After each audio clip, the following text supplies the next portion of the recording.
Hi, എല്ലാവർക്കും നമസ്കാരം. ഇന്ന് നമുക്ക് ഒരു ചക്ക എരിശ്ശേരി ആകാം. അപ്പോൾ അത് എങ്ങനെയാണ് എന്ന് നോക്കിയാലോ? എന്നാൽ ശരി, വാ നമുക്ക് നോക്കാം. ടേസ്റ്റിയായ ചക്ക എരിശ്ശേരി ഉണ്ടാക്കാൻ വേണ്ടി ഞാൻ ഇത്രയും ചക്കയാണ് എടുത്തു വച്ചിരിക്കുന്നത്. ആദ്യം തന്നെ നമ്മൾ ഈ ചക്കയുടെ ചകിണിയും കുരുവും ഒക്കെ ഒഴിവാക്കിയിട്ട് ഇതുപോലെ വേണം കട്ട് ചെയ്യാൻ. നമ്മൾ ചക്ക വേവിക്കുമ്പോൾ കട്ട് ചെയ്യുന്ന പോലെയല്ല, ഇങ്ങനെ വട്ടത്തിലാണ് കട്ട് ചെയ്യുക.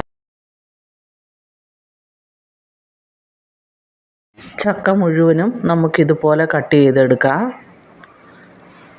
എത്ര വലിപ്പത്തിലിട്ടാലും കുഴപ്പമില്ല, കാരണം ഇത് നന്നായിട്ട് വേവിക്കാനുള്ളതാണ്.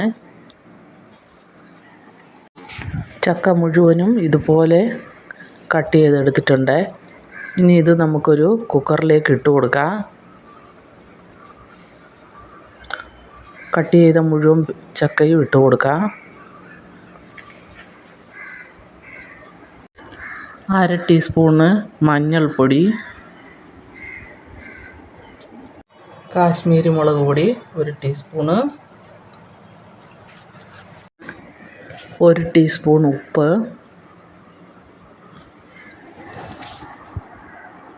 ഇനി ഇച്ചിരി കറിവേപ്പില. നമുക്കിനി ഇതൊന്ന് നന്നായിട്ട് മിക്സ് ചെയ്യാം. മിക്സ് ചെയ്തിട്ട് ഒരു 2 ഗ്ലാസ് വെള്ളം ഒഴിച്ച് ഒരു 2 വിസിൽ വരുന്നവരെ മീഡിയം ഫ്ലെയിമിൽ നമുക്കൊന്ന് വേവിക്കാം.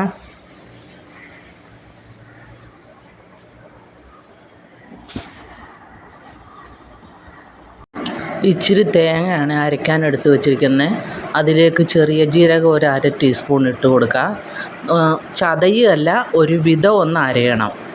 ചക്ക 2 വിസിൽ പോയപ്പം ഫ്ലെയിം ഓഫാക്കി എടുത്ത് മാറ്റി വെച്ചിട്ടുണ്ട്. എയറൊക്കെ ഒന്ന് പോകട്ടെ. ഇനി നമുക്ക് വറവിടാം. ചൂടായ ചട്ടിയിലേക്ക് ഇച്ചിരി വെളിച്ചെണ്ണ ഒഴിച്ച് കൊടുക്കുക. ഇനി കടുക് ഇട്ട് കൊടുക്കുക. 2 ചുമന്ന മുളക് കട്ട് ചെയ്തിട്ട് കൊടുക്കുക. ഇച്ചിരി കറിവേപ്പില ഇട്ട് കൊടുക്കുക. നന്നായിട്ടൊന്ന് വഴറ്റിയിട്ട് 1 കപ്പ് തേങ്ങ അതും കൂടി നമുക്കൊന്ന് നന്നായിട്ട് വറുത്തെടുക്കണം. തേങ്ങ ഈ ഒരു കളറാകുമ്പോൾ നമുക്കിനി ഫ്ലെയിം ഓഫാക്കാം.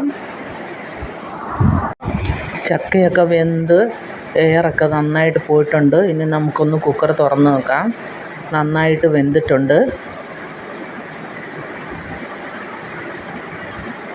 നമുക്കൊന്ന് ഉടച്ച് കൊടുക്കാം. ഇനി നമ്മൾ അരച്ച് വച്ചിരിക്കുന്ന അരപ്പ് ഒഴിച്ച് കൊടുക്കാം. അതിലേക്ക് ഇച്ചിരി വെള്ളവും കൂടെ ഒഴിച്ച് ഒന്നും കൂടി ഒന്ന് ഒഴിച്ച് കൊടുക്കാം. എന്നിട്ട് നന്നായിട്ടൊന്ന് മിക്സ് ചെയ്യാം. ഈ സമയത്ത് ശർക്കരയോ പഞ്ചസാരയോ എന്തെങ്കിലും മധുരം ചേർക്കണമെങ്കിൽ ചേർക്കാം. എരിശ്ശേരിയിൽ മധുരം ചേർക്കലുണ്ട്. ഇത് ഓൾറെഡി മധുരം ഉള്ള ചക്കയാണ്. നാളത്തേക്കൊക്കെ നല്ല പഴമാകും.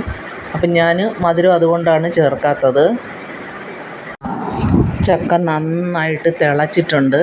ഇത് നോക്ക്, ഞാൻ മധുരം ഒന്നും ചേർത്തിട്ടില്ല. എന്നാലും കാണുമ്പോൾ ശർക്കരയൊക്കെ ചേർത്ത പോലെ തോന്നുന്നുണ്ടല്ലേ? നല്ല മധുരം ഉണ്ട് കറിക്ക്. ഇനി നമുക്ക് ഫ്ലെയിം ഓഫാക്കാം. നമ്മുടെ ചക്ക എരിശ്ശേരി ഇതാ ഇവിടെ തയ്യാറായിട്ടുണ്ട്. നോക്കിക്കേ, കഴിക്കാൻ തോന്നുന്നുണ്ട് കാണുമ്പോൾ തന്നെയല്ലേ? നമുക്ക് ഈ ചക്ക കൊണ്ട് എന്തൊക്കെയാണ് ഉണ്ടാക്കാൻ പറ്റുക? ചക്ക എരിശ്ശേരി, ചക്ക കൂട്ടാൻ, ചക്ക വേവിച്ചത്, ചക്ക തോരൻ, ചക്ക അവിയൽ. ചക്ക കൊണ്ട് അങ്ങനെ പറഞ്ഞാൽ തീരാത്തത്ര വിഭവങ്ങൾ ഉണ്ടാക്കാൻ നമുക്ക് സാധിക്കുമല്ലേ? ഞാൻ വറവിട്ടത് ഒഴിച്ചിട്ടില്ല. ഇനി വേണം വറവിട്ടത് ഒഴിച്ചു കൊടുക്കാൻ. നിങ്ങളും കൂടെ ചക്ക കിട്ടുമ്പോൾ ഇങ്ങനെയൊക്കെ ഒന്ന് വയ്ക്കണേ. നമ്മുടെ ചക്ക എരിശ്ശേരി ഇവിടെ തയ്യാറായിട്ടുണ്ട്.